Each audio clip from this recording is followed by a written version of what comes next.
Hello and welcome. This is Rooflemonger and my friends. Today we're talking Street Fighter V and specifically why Street Fighter V has been such a maligned game over the years. Why a lot of people just plain don't like Street Fighter V. And before anything else, I do want to say that these days I do think Street Fighter V is straight up a good game. It has righted a lot of the wrongs of the past. But the thing is, it's a good game now, yes, but it certainly didn't start that way. There was a lot wrong with Street Fighter V, especially at the beginning. So that's exactly what this video is about, to explain a lot of the faults the game had and a lot of the reasons why people did not like the game, especially early on, and also how some of those causes were addressed over time. It certainly took a while for Street Fighter V to get where it was going. However, in my opinion anyways, it did get there in the end. So that said, let's start at the start. What exactly were some of the bigger reasons why people just plain didn't like Street Fighter V? One of them, especially at the beginning of the game, was the roster.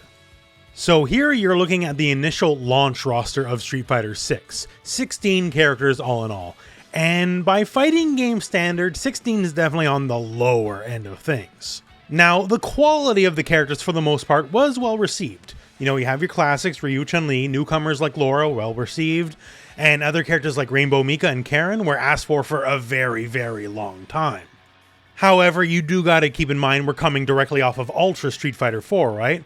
And the final roster of Ultra Street Fighter 4 is 44 characters, so whatever you can dream of how you want to play, you definitely had an answer there. So going from 44 to 16 kinda stings just a little bit. Now, naturally enough, here's the current roster for Street Fighter V. Street Fighter V has been in service for quite a few years now, and a lot of characters have been added to the game. In fact, the total roster is a little bit bigger than Ultra Street Fighter 4, with 45 unique characters, 46 if you count 11, who sort of just kind of clones other characters. I don't count him.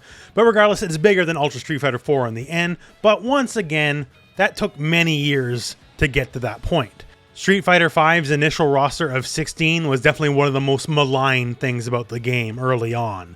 Changed over time, yes, but at the beginning of the game, you better believe that was always one of the things people held against the game. And of course, now going into Street Fighter 6, the initial roster, it's not that much bigger. It's only 18 instead of 16, but as we'll talk about later, Street Fighter 6 just has more positive vibes in general.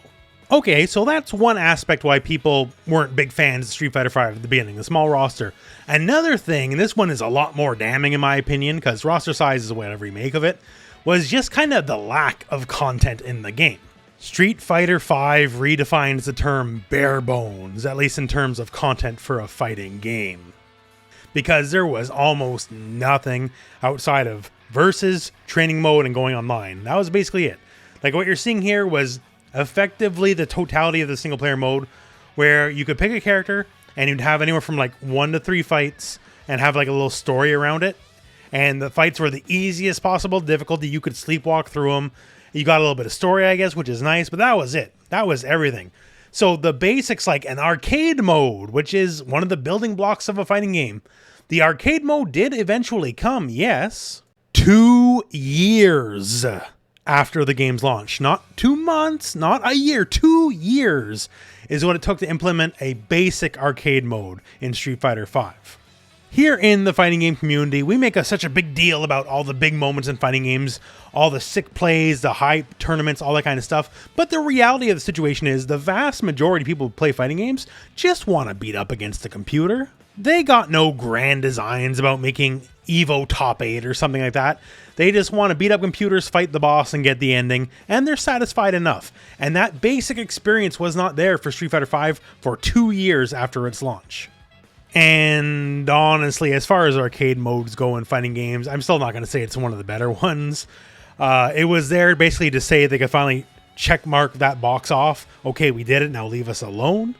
But yeah, single player content simply wasn't a focus, and the real focus was, well, esports. The lack of modes and features that the casual fan base would want wasn't considered that big of a deal because that wasn't really the audience they were trying to get. Esports and fighting games is certainly nothing new. Like, fighting games are the original esport, basically. People are doing their fighting game tournaments long before Call of Duty, Halo, Quake, Counter-Strike, all that was ever a glimpse in anyone's eyes, right? But the thing is, it was never the main event like it was for Street Fighter V, the real focal point. And the perception for Street Fighter V, for the most part, is simply that all the things that the casuals like in fighting games all got sacrificed at the altar of esports. Esports is the focus, so we're not worrying about all the single-player modes, all that kind of stuff that the casuals like. Now, to Capcom's credit, I'll give them at least this, the Capcom Pro Tour is profitable. It makes money. It doesn't make money hand over fist necessarily, is my understanding, but it does make money, so they did succeed on that end. And they managed to get EVO, they managed to get Street Fighter V on ESPN, which is certainly no small deal. It's, a major network. Although it did come with a rather infamous gaffe, I guess you could say, as during the top 8 here, Fudo playing Mika, later in the top 8 was forced to change his character's costume because Mika, well, you can look at the character, right? It's a little risque, and apparently too risque for ESPN. So come later up on the matches, when he was playing the same character, he was forced to pick a different outfit entirely, one that shows a little bit less skin. I say a little bit because Mika's still Mika. But it's the best of the options available, I suppose. But that's the thing. When you want to do the esports thing, you got to start playing by the rules of the people hosting your stuff. And ESPN said no dice, so Capcom had to acquiesce. But yeah, lack of single-player content, lack of casual content, and extra large emphasis on esports, perhaps at the detriment of the game itself, is definitely one of the main things held against Street Fighter V.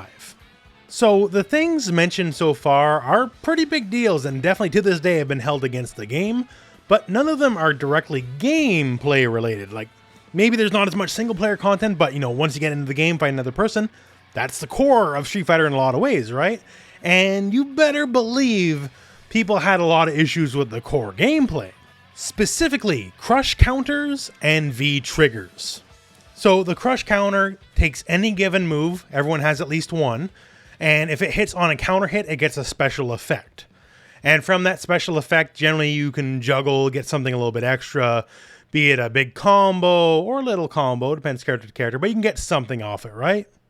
The thing is, especially early on in the game's life before everything was fully balanced out, despite the fact that it's a universal mechanic, it was definitely not as universally useful to all the characters.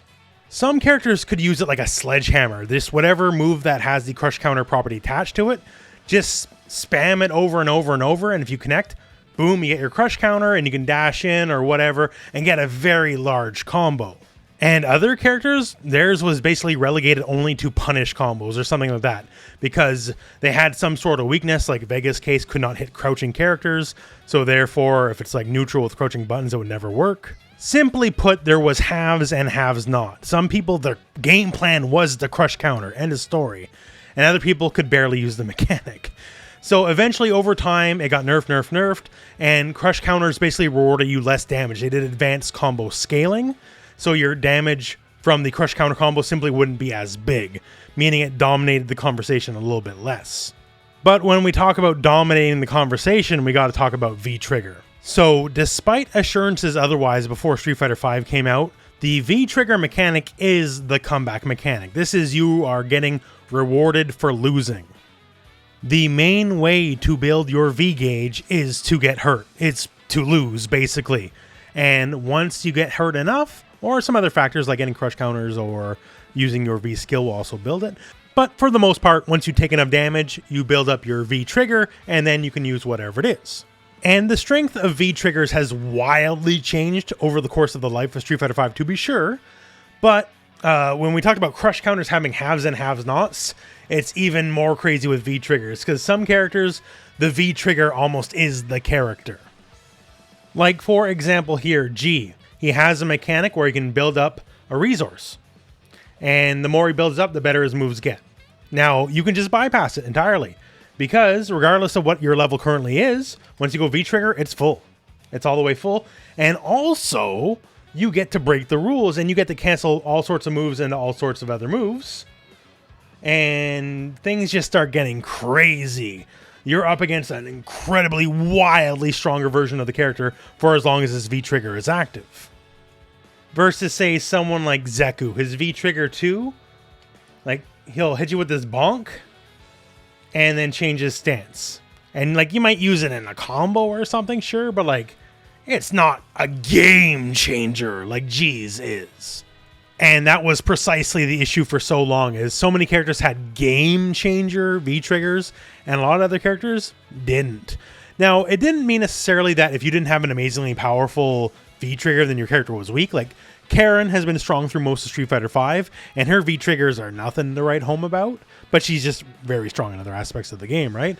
But it was never a good feeling, because basically, especially in the earlier seasons, you'd fight, and then you'd almost win, but then the character has their V-trigger activated, they have the potential to do their V-trigger, and then all of a sudden it's like starting the round all over again. Not to mention V-trigger made everything safe on block, or plus on block at that even, and it just wasn't a fun mechanic to fight around for the most part, especially early on. Now, eventually some of the stronger V-triggers got nerfed, or the characters themselves got nerfed, and one of the things they introduced was heavy scaling, just like the crush counter, where basically if you V-triggered during a combo, it counted as 2 hits of combo scaling. So whatever combo you were going to do, if you had a V-trigger added to it, it was going to do a lot less damage compared to the earlier seasons of the game. Now, there's a lot of other little things that really only matter to the more competitive players, like say Season 1, the haves and have-nots of invincible reversals. Eventually all invincible reversals became metered for the most part. Or like anti-air jabs, or the old weird jump back throw tech OS, which was annoying for as long as it existed before it got patched out. High input delay, like lots of little things, right? I feel some of the ones we covered earlier, though, those are the big ones on why people had issues with Street Fighter V. Now, the thing is, Street Fighter V nowadays isn't a great place, honestly. Did we have trouble getting here? Oh, you betcha, for sure, yeah. But it is a solid game now. It was years of learning from its mistakes and just changing stuff around, making things better, making the game more fun to work with. And honestly, it's a great example of if you put enough love and time into a game, you can eventually correct your course. You can take something that started poorly and turn it around into a solid product. But unfortunately, no matter how much you turn around, though, the bad taste still kind of always remains. You can't fully undo the past, you can't rewrite history, and Street Fighter V's history is tumultuous, to say the best.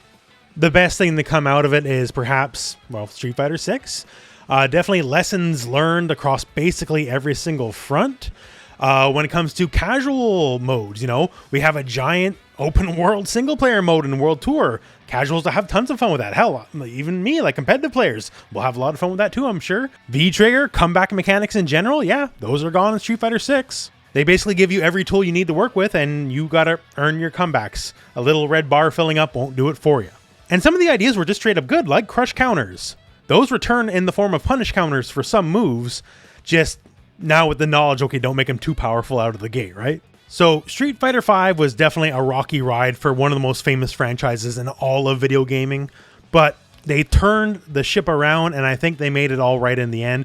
And for the future going into Street Fighter 6 and beyond, the lessons were learned, and well, hopefully no mistakes will be repeated. So all that said, if you lived through a lot of this, the earlier seasons of Street Fighter V where things were rough and you got your war stories, post them in the comments below. I'll definitely complain to you all day long about Balrog in Season 2 and his robbery V-trigger, random turnaround punch into V-trigger into you just magically lost the round. During those days, my thoughts of Street Fighter V definitely weren't very charitable, let's put it that way. And if you're sort of all new to this, you're just looking forward to Street Fighter 6 and you don't know much about the past, well, hey, there you go. And otherwise, well, we're at the end of the video. So thank you very much for watching. Hope this video has found you well, and go out and play some Street Fighter.